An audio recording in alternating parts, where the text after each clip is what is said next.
Juliette Binoche is here in her native France. She is known simply as La Binoche. She is known to American audiences for such films as Blue, Damage, and her Oscar-winning performance in The English Patient. Her latest project, The Lovers on the Bridge, was actually made 11 years ago. It is the story of two struggling artists who meet, live, and fall in love on the oldest bridge in Paris. I am pleased to have her back at this table. Welcome back. Thank you. Great to see you. I'm happy to be here. I'm very happy to have you. Now, this movie, you and I talked about when you were here before, accidentally, because we were talking about your life, and there was a time in which there was a French film director, Leo Carax, who you were madly in love with, madly in love with. In fact, you didn't make any other film while you were making this film, which was his great directorial obsession. So far, so good, right? And it was like 3 years in making. You know, it's about two lovers. He's a fire eater who's living on the bridge. It's in anticipation of the bicentennial of the French Revolution. You are sort of, tell me who you play. Well, first of all, she's a painter. Painter. And she loses sight. So it's a big contradiction in her, because she's in a hurry. At the same time, things are... She loses herself in a way. So it's... she goes outside, she lives outside, because, you know, I've been close to homeless people, and it's fascinating to see that how people can lose everything.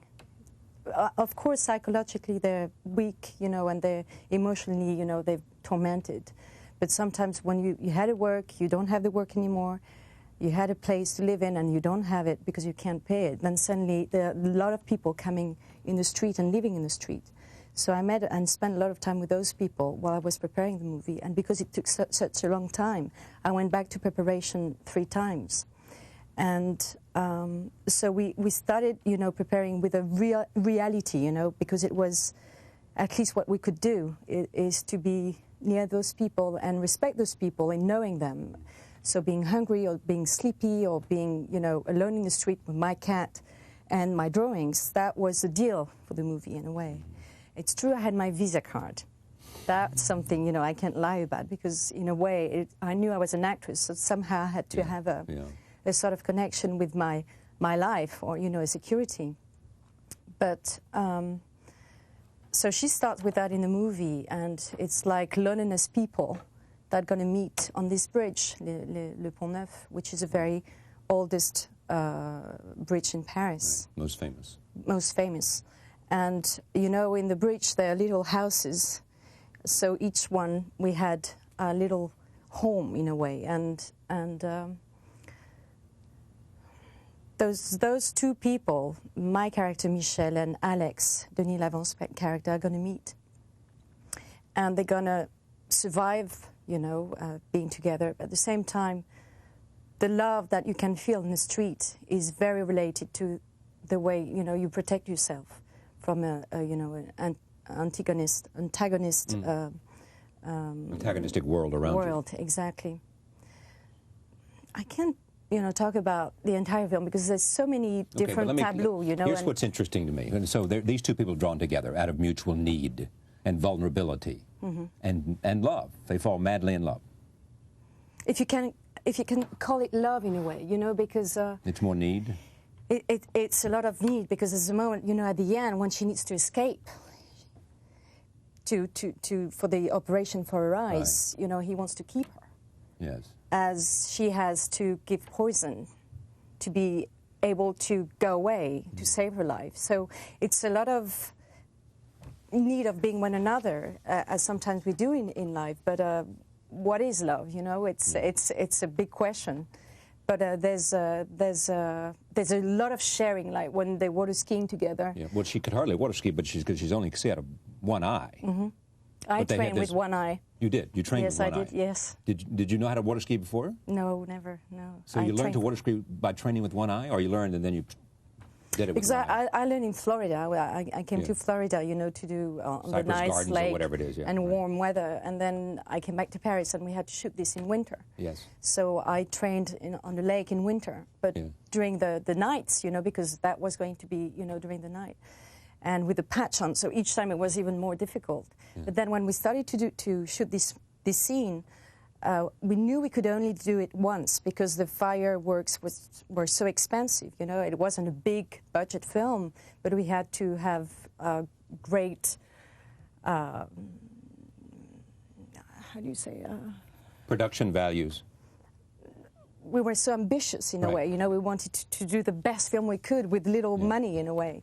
So we had just one way to go with the fireworks. And when I started doing, you know, the travel, you know, on the Seine, suddenly the fireworks were so luminous, and I was not used to that because, you know, I trained on the lake where it was dark and like a little gloomy and frightening. Then I just stopped and I fell just at the beginning of it, and actually that's when, you know, when I fall in the water. That's the beginning of it. You know, he edited for the end of that scene.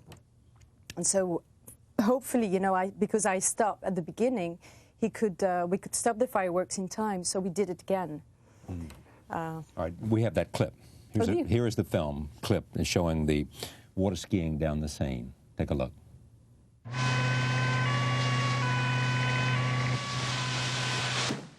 So what happens to the boat? I'm not going to tell you. It's movies. So that was the beginning, actually, where you fell was the beginning. Yeah, that was the first He edited take. down to make it at the end. Exactly, but you know, the fireworks were so extraordinary that, as me, you know, I was too fascinated and scared in a way, because when you know you have just one take and you've been trained, you know, for such a long time, it's scary, and sometimes you're not completely available. Why was this such an obsession for Leo? For all of us. To make this film? For me, it was like a moral contract.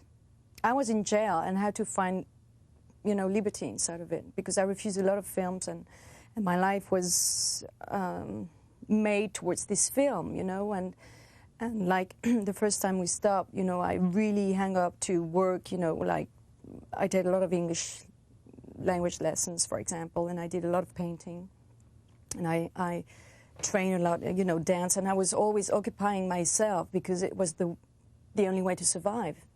And read a lot, and you know, I was like in Hollywood time, you know, the actors, they had, you know, their lessons every day, you know, just to carry on working, and for me that was necessary to believe and to have faith on this film. Was it so much because you believed in him and were so much in love with him, or because, in addition to that, you believed in the project and the story? It was our project. It was our relationship. So it was beyond... It was the story of your love affair.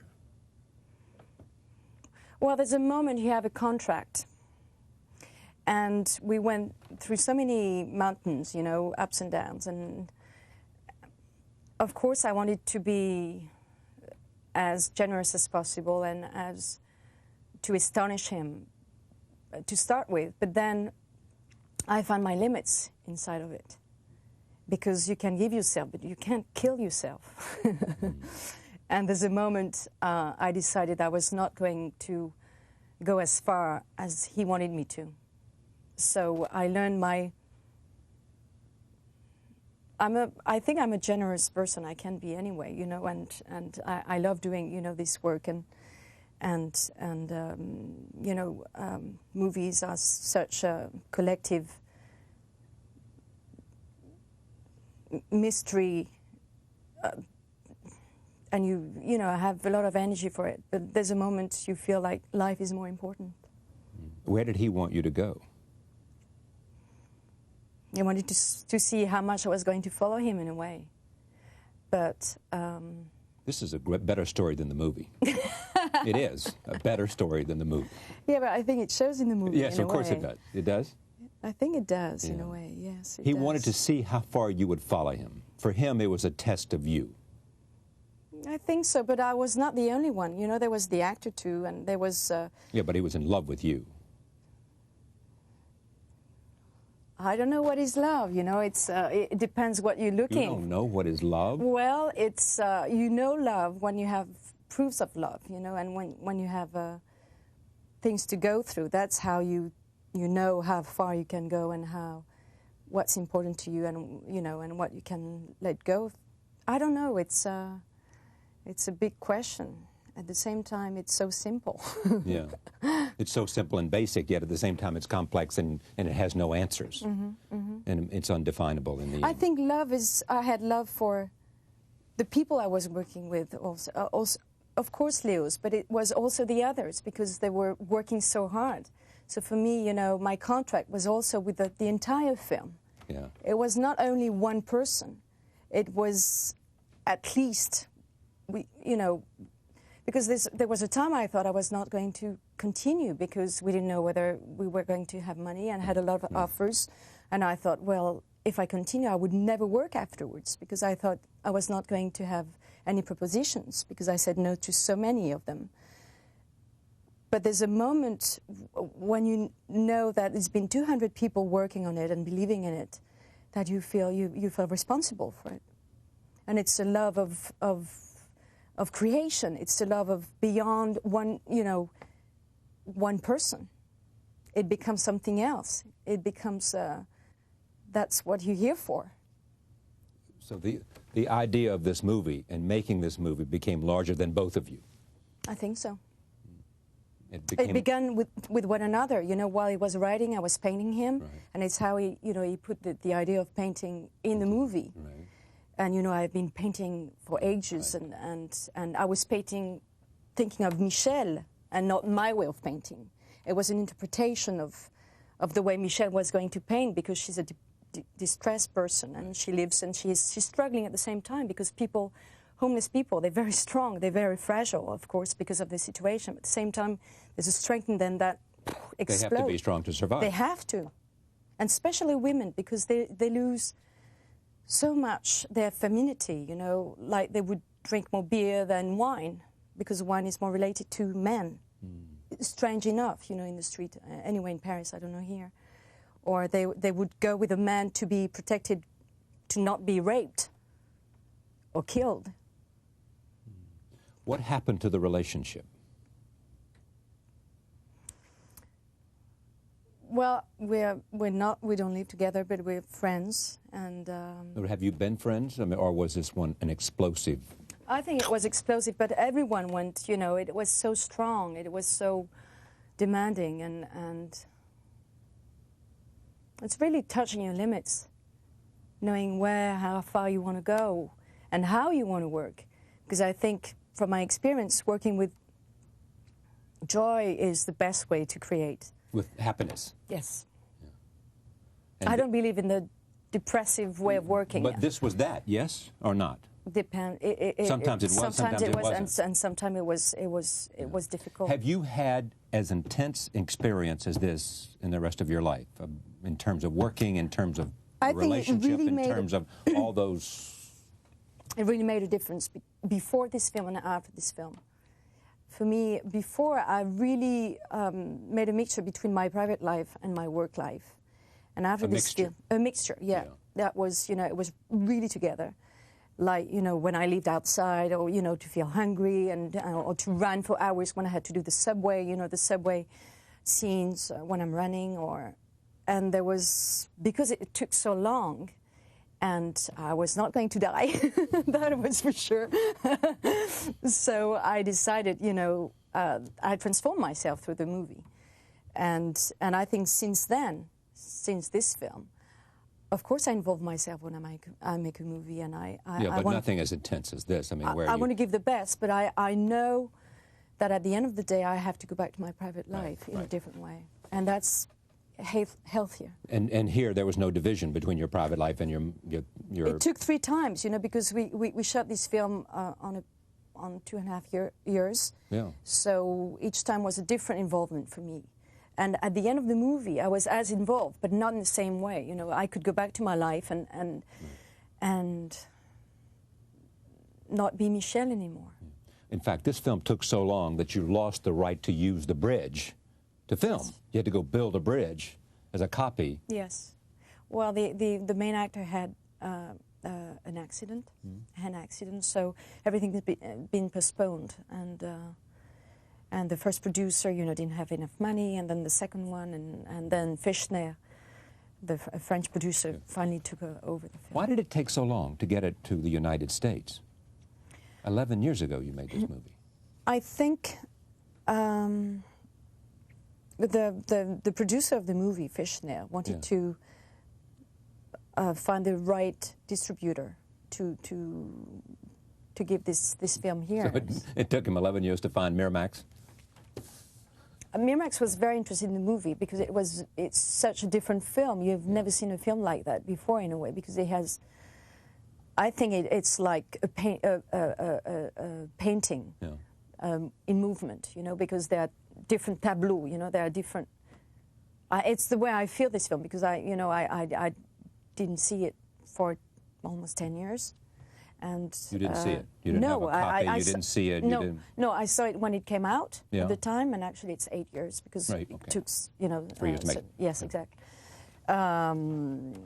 And when I saw it again a week ago, I was quite nervous about it, because I thought I was not going to like it, of course, because it was, it's not as a bad memory, it's just I thought, well, it must be old now. Yeah.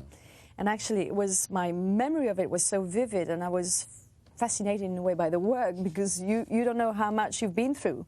Yeah. And then suddenly coming back on that, it was a discovery for me. Discovery to see it again. Yeah. All right. Here, one more scene and then we'll move on. Take a look at this. This is another clip from The Lovers on the Bridge. So there it is. You don't make many movies. Is it because you like living so much, or because what? You don't see much you like, or? No, I choose my movie. You choose your movie. The one I feel like, involving myself, because it demands so much that I don't want to lose my energy in something I don't believe in. So, my purpose is not to earn money or, to be famous, or because it's enough. It's just connection with people, I want to share part of my life, You don't care about being famous? Well, it's already enough. I know. Yes, exactly. It's enough. I've had all I need. Thank you very much. Right? Well, it's a consequence of the work. I know. And the work, it's a passion. Yeah. And since the beginning, when I was a little girl, playing was a way of forgetting myself and getting into other worlds and expressing oneself. Yeah. So, for me, it's the continuity in a way. It's great to have you here. Thank you for coming, as Thank you very always. much. We'll be right back. Stay with us.